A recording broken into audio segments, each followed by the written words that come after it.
As the Xeratheans moved closer, they failed to notice the subtle shift in the environment. The human survivors had rigged the jungle with traps primitive, yet effective. Hidden under the underbrush were pressure plates, concealed wires, and explosive devices scavenged from old military equipment. Carter gave the signal, and the trap was sprung. A massive explosion rocked the jungle, sending a shockwave through the Xeratheans' ranks. The hunting party, taken by surprise, was thrown into disarray. One Xerathian hunter was blown off his hoverboard and into a pit of thorny vines, while another was caught in a net of sharp wires. "Now," Carter shouted. The humans, emerging from their hiding places, launched a coordinated counterattack. The element of surprise had given them a fighting chance, and now they used their knowledge of the terrain to their advantage. They were no longer the prey, they were the predators. The Xerathians, momentarily stunned, quickly regrouped. They unleashed their weapons, a combination of plasma blasters and energy shields. But it was too late. The humans were already on the offensive. Carter led the charge, his team moving with the precision of trained soldiers. They were not just fighting to survive, they were fighting for revenge, for the countless lives that had been lost in the name of Xerathian sport. One by one, the Xerathians fell. Their arrogance had blinded them to the strength and resilience of their prey. They had assumed that the humans would cower, that they would break under the pressure of the hunt. But they had underestimated the human spirit, the relentless drive to fight back, no matter the odds. The battle raged on, and the human survivors pressed forward with a single-minded determination. The Xerathians were no longer the hunters, they were the hunted. At the heart of the jungle, Carter came face to face with the leader of the Xerathian hunters, a towering figure with gleaming armor and a cold, calculating gaze. The Xerathian leader raised his weapon, preparing to strike, but Carter was faster. With a swift move, he disarmed the alien, sending the weapon flying into the air. "You thought you could just take us, hunt us like animals." Carter spat. "You never learned, did you? Humans aren't your prey. We're the ones who hunt." The Xerathian leader, shocked by the sudden turn of events, attempted to retreat. But Carter was relentless. He pressed forward, driven by the memories of every person who had suffered under the Xerathians' cruel games. With one final blow, the leader fell, and the remaining Xerathians scattered in fear. The hunt had turned against them.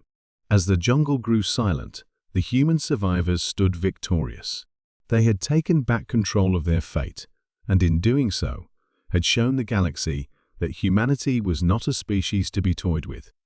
The Xerathians had underestimated them once, but they would never make that mistake again.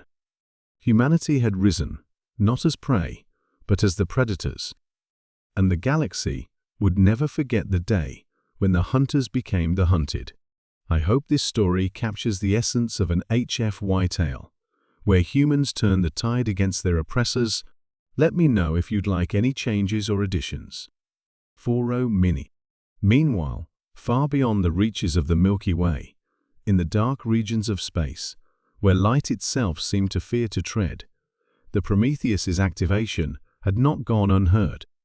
"We've detected a signal," Dr. Harris whispered, as she studied the incoming data. Reed turned, his military instincts kicking in. "What kind of signal?"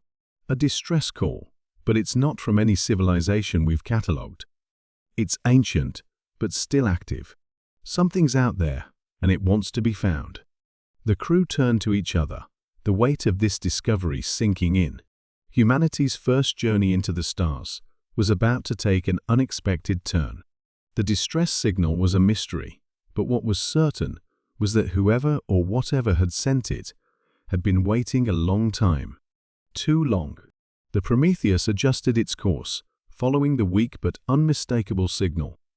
They had no idea who they would encounter, but they were ready for anything. After all, the Prometheus was more than just a warship. It was a testament to humanity's ingenuity and determination. Hours passed as they ventured deeper into unknown space, the cold, dark abyss of the universe stretching endlessly before them. Suddenly, a massive object appeared on the sensors, an enormous ship, dormant and drifting in the cold void. It was far older than anything humanity had ever seen. Its hull was covered in markings, symbols and runes that no human had ever deciphered. This isn't from our galaxy," Dr. Harris said, her voice trembling with awe. "Is it alien?" Reed asked, his gaze fixed on the massive vessel. "It's not just alien, it's ancient. It looks like it's been drifting for millennia." The Prometheus approached cautiously. The massive ship loomed larger and larger on their screens, a silent titan in the darkness. The distress signal seemed to emanate from its core. There was no sign of life, yet the ship pulsed with an eerie energy, as if it were alive, waiting for something. Then, the unthinkable happened. The ship's hull began to crack open, releasing a deep, resonating hum that reverberated across the fabric of space.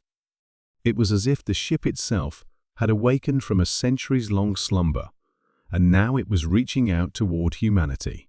"Prepare for contact," Reed commanded. His voice was steady, but his heart raced. Whatever was about to happen, humanity was now a part of it. A bright flash of light erupted from the ship's core, and an immense figure appeared in the center of the Prometheus's view. It was humanoid but massive, its form radiating an otherworldly power. The alien being stepped forward, its eyes locked on the crew of the Prometheus. Then, in a voice that echoed through the ship's comms system, the being spoke. "You are not alone, human. You have awakened something ancient." A chill ran down Reed's spine as the words sank in. Humanity had never before faced a force like this. But one thing was certain: this was only the beginning. Humanity had awoken its first star destroyer, but it was now facing the true cost of exploration. They had risen from the ashes of their world, ready to make their mark on the stars. But the stars were not empty. The universe was filled with ancient beings, powerful and unfathomable, who had waited for this moment. And humanity would have to fight for its place. The Prometheus was not just a weapon, it was a herald, a beacon that would forever change the fate of the human race.